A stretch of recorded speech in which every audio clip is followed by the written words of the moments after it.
เดี๋ยวเปิดไฟเอาเปิดเองเอาปั่นมาสวยงามมากเลยสวยงามมากเลยครับ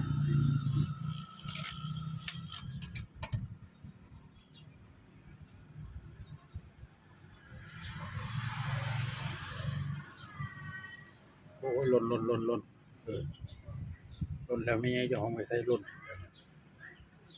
นดีเอา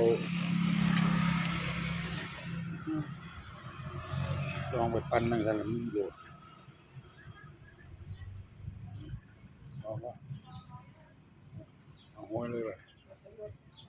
ห้อยเดี๋ยวเข้าสีกันเข้าสีบอกกันห้อยหลดหมด